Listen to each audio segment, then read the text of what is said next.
Kuna watu wanapita maishani mwetu kama upepo, lakini wapo wanaobaki kama mizizi, wanashikilia hata wakati wa dhoruba.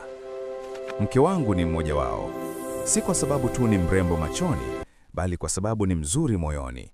Ana uwezo wa kunyamazisha hofu kwa tabasamu na kugeuza siku nzito kuwa nyepesi kwa neno moja la busara.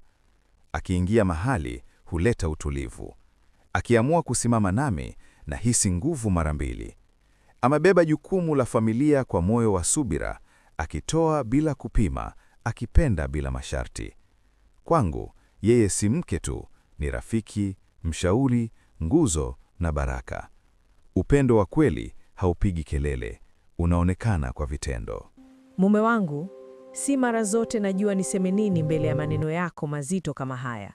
Lakini moyoni najua jambo moja, nilipokuchagua sikukosea.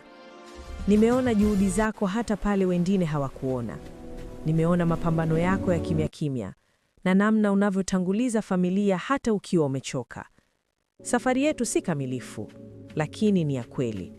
Tumepitia jua na mvua na bado tupo hapa. Wewe ni chaguo langu la kila siku.